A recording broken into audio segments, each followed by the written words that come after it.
Baik, Shalom, selamat pagi Bapak Ibu Jemaat yang dikasihi Tuhan.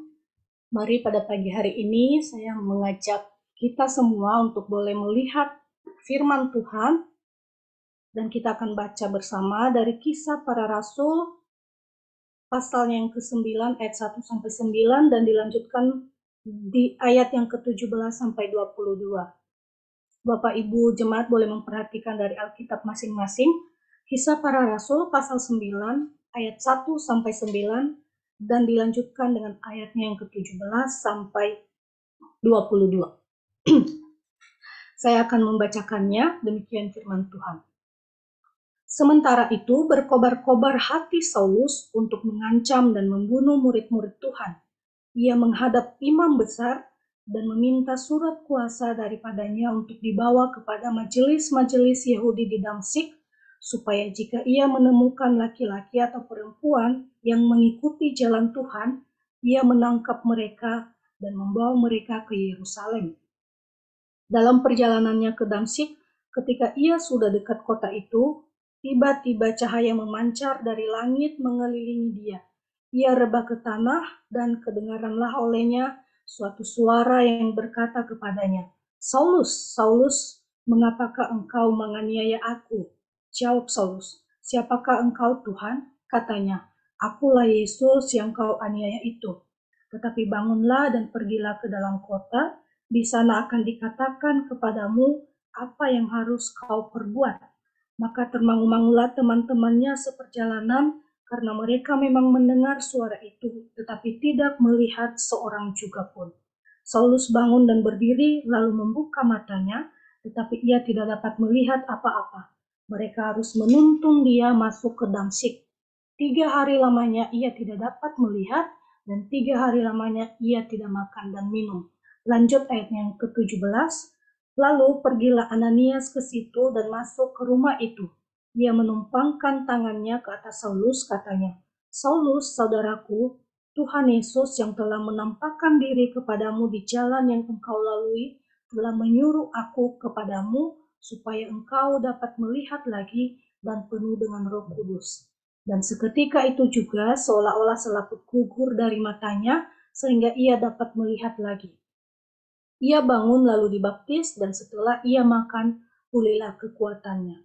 Saulus tinggal beberapa hari bersama-sama dengan murid-murid di Damsyik. Ketika itu juga ia memberitakan Yesus di rumah-rumah ibadat dan mengatakan bahwa Yesus adalah Anak Allah. Semua orang yang mendengar hal itu heran dan berkata, "Bukankah dia ini yang di Yerusalem mau membinasakan barang siapa yang memanggil nama Yesus ini? Dan bukankah ia datang ke sini dengan maksud untuk menangkap dan membawa mereka ke hadapan imam-imam kepala?" Akan tetapi Saulus semakin besar pengaruhnya, dan ia membingungkan orang-orang Yahudi yang tinggal di Damsyik, karena ia membuktikan bahwa Yesus adalah Mesias.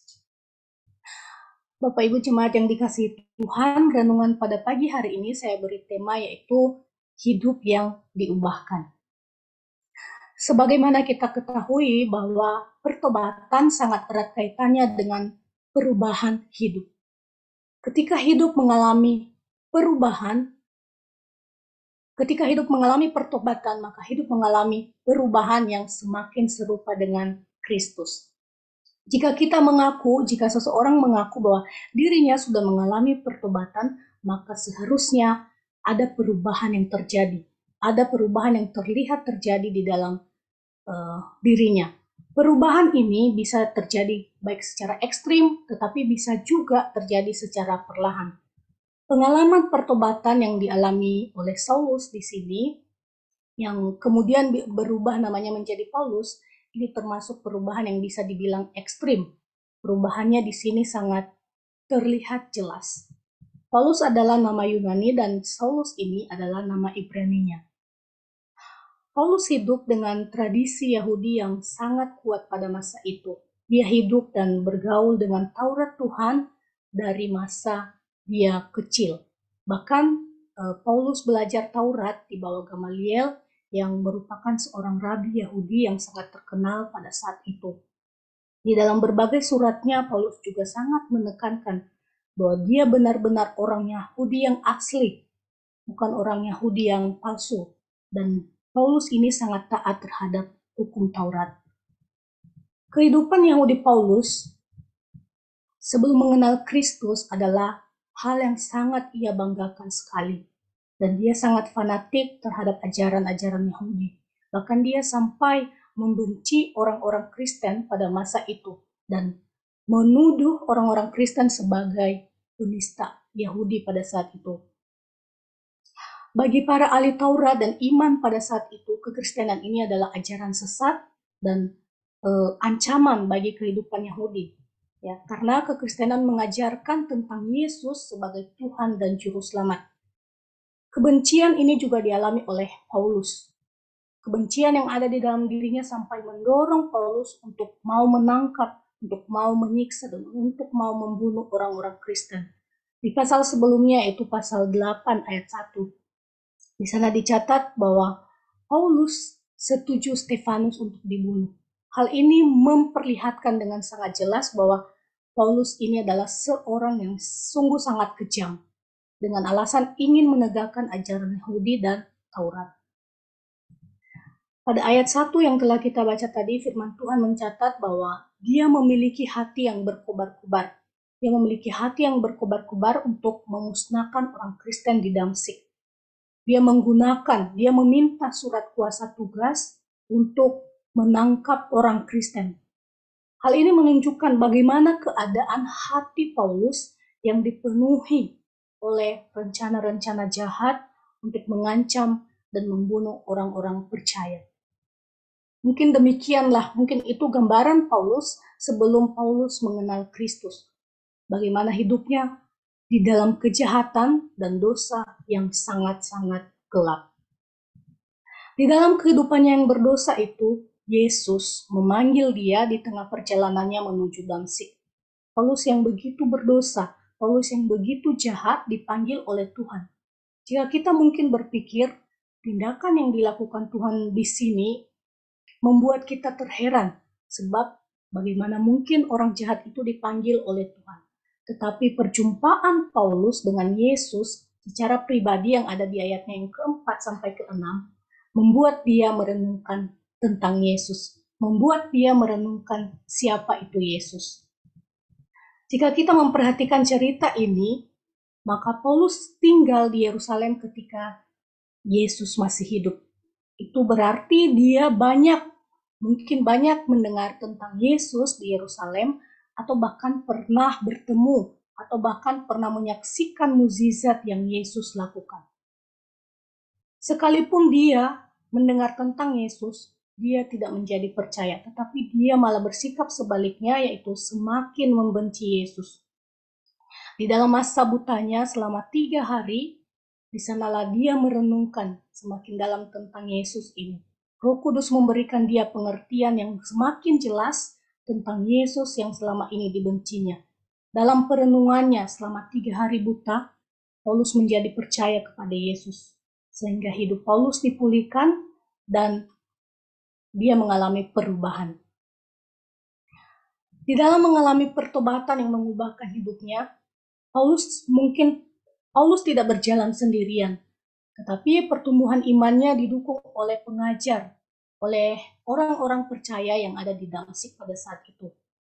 Di sana ia hidup dalam persekutuan orang-orang percaya, dan pertumbuhan rohaninya bertambah karena Roh Kudus juga bekerja di dalam pengajaran para orang percaya pada saat itu. Paulus bersama Ananias belajar tentang Kristus di Damsyik. Semangat Paulus yang berkobar-kobar di dalam menangkap, semangat Paulus yang berkobar-kobar di dalam menyiksa dan membunuh orang Kristen, sekarang berubah menjadi semangat untuk memberitakan Injil. Paulus benar-benar mengalami pertobatan yang mengubahkan hidupnya. Berdasarkan cerita Paulus yang baru saja kita dengar, maka teks ini memberikan sebuah pemahaman baru mengenai kebenaran. Mungkin yang pertama adalah matanya dibukakan. Ketika Yesus memanggilnya, dia menjadi buta, dan setelah menjadi buta selama 3 hari lamanya, dia kemudian bisa melihat kembali. Seperti halnya kondisi kerohanian Paulus yang buta sebelum mengenal Kristus, dia pernah melihat dan mendengar tentang pengajaran dan perbuatan Yesus, tetapi dia seakan-akan buta dan tidak bisa menjadi percaya lewat apa yang dilihatnya itu. Kebutaannya selama 3 hari tidak hanya membuat dia melihat secara jasmani, tetapi mata rohaninya juga ikut terbuka. Hal ini tidak pernah dia lihat sebelumnya karena mata rohaninya tertutup. Namun pengenalannya akan Yesus tidak terjadi hanya karena mata rohaninya terbuka, tetapi karena Paulus ini mau belajar, mau bertumbuh di dalam persekutuan dengan orang-orang percaya. Paulus hidup bergaul dengan orang-orang Kristen pada saat itu, dan dia semakin mengenal Yesus. Bahkan bisa kita lihat di ayatnya yang ke-22, dicatat bahwa dia bisa membuktikan Yesus Kristus sebagai Mesias. Mata yang dibukakan membuat Paulus bisa melihat perjanjian lama digenapi di dalam Yesus Kristus. Dalam berbagai suratnya, Paulus menjelaskan secara jelas bahwa Yesus itu bukan meniadakan hukum Taurat, melainkan Yesus menggenapinya. Roma pasal 10 ayat 4 berkata, sebab Kristus adalah kegenapan hukum Taurat. Paulus sanggup mengatakan hal itu karena dia telah benar-benar mengalami sendiri, dia benar-benar merasakan sendiri pengalaman bersama dengan Yesus. Pertemuannya dengan Yesus ini mengubah bagaimana cara pandangnya. Melalui matanya yang dibukakan, pikirannya juga semakin terbuka terhadap Injil. Dan dia tidak lagi mengeraskan hatinya terhadap kebenaran Injil. Bahkan dia mau belajar, dia terus belajar untuk semakin mengenal Yesus lebih dalam lagi. Sejak dia mengenal Yesus itu siapa. Pemahaman baru yang kedua mengenai kebenaran dari teks ini adalah pengenalan akan dirinya atau kesadaran diri sendiri. Paulus mengetahui bahwa apa yang dia lakukan selama ini adalah salah. Dia menyadari sepenuh hati bahwa upaya dan rencana-rencana kejahatan yang dia lakukan selama ini tidak benar. Yahudinya yang selama ini dia banggakan, selalu ia puji, merupakan sebuah kerugian bagi dirinya sendiri. Dia semakin menyadari bahwa dia bukan siapa-siapa di hadapan Tuhan. Semua itu sia-sia. Kalau kita mungkin mengingat khotbah Musa Felix pada hari Minggu yang lalu, dalam Filipi pasal 3 ayat 8, Paulus secara tegas mengatakan bahwa malahan segala sesuatu kuanggap rugi. Karena pengenalan akan Kristus Yesus, Tuhanku lebih mulia daripada semuanya. Oleh karena dialah aku telah melepaskan semuanya itu dan menganggapnya sampah, supaya aku memperoleh Kristus. Pengenalan akan dirinya berubah. Paulus selama ini membanggakan dirinya, membanggakan Yahudinya. Akhirnya dia tersadar bahwa semua itu sampah, semua itu sia-sia, karena dia mengenal akan Kristus. Dia menyadari bahwa dirinya adalah orang yang sungguh berdosa, dan keselamatan itu hanya ada di dalam Yesus. Bahkan sebagai bukti nyata di ayat 18, dia rela dan dia siap untuk dibaptis. Ini menandakan bahwa dia menyadari dia membutuhkan Yesus untuk menebus dirinya yang amat berdosa itu. Ketika dia melihat dirinya sebagai orang berdosa, maka dia menyadari bahwa dia membutuhkan anugerah benar-benar dari Yesus. Demikian juga dengan kehidupan kita sebagai orang percaya pada saat ini. Kasih dan anugerah Kristus hanya bisa kita rasakan, hanya bisa kita alami ketika kita menyadari bahwa diri kita ini berdosa dan membutuhkan Dia, membutuhkan Tuhan, dan hanya hidup yang telah diubahkan oleh Roh Kuduslah yang bisa menyadari siapa diri kita di hadapan Allah. Bagaimana dengan kita? Apakah setiap kita benar sudah diubahkan oleh Roh Kudus itu? Apakah setiap kita sudah benar menyadari bahwa kita membutuhkan anugerah Kristus? Selanjutnya yang ketiga adalah bersaksi. Kehidupan Paulus yang diubahkan membawa dia dalam kehidupan yang bersaksi. kehidupannya yang mengabarkan, memberitakan Injil. Dalam ayatnya yang ke-20 sampai 22, di sana dicatat bahwa Paulus yang baru percaya mengabarkan Injil kepada orang Yahudi di rumah ibadah atau sinagoge yang ada di Damsyik. Sebagai orang yang pernah membenci Kristen, Paulus pasti mengetahui dengan jelas apa yang mungkin akan terjadi. Paulus pasti mengetahui dengan jelas konsekuensi dari menginjil di tengah-tengah orang Yahudi ini. Tetapi jika kita lihat, di sini Paulus tidak menghiraukan itu. Di sini Paulus tidak peduli akan tantangan yang mungkin dia hadapi. Di awal perjalanannya ke Damsyik, hatinya dipenuhi oleh kebencian terhadap kekristenan, tetapi pertobatannya setelah dia mengenal Yesus membuat hatinya dipenuhi oleh firman Tuhan. Dan dia sungguh memiliki kerinduan yang sangat besar bagaimana agar Injil yang mengubah dirinya itu boleh mengubah orang-orang Yahudi lainnya yang belum mengenal Injil. Hidup yang mengalami pertobatan tidak hanya mengubah hidup seseorang hanya mungkin sebagian saja, tetapi kehidupan orang itu diubahkan seluruhnya. Seluruh bagian kehidupannya diubahkan. Paulus mengalaminya. Paulus mengalami perubahan pikiran. Paulus mengalami perubahan hati.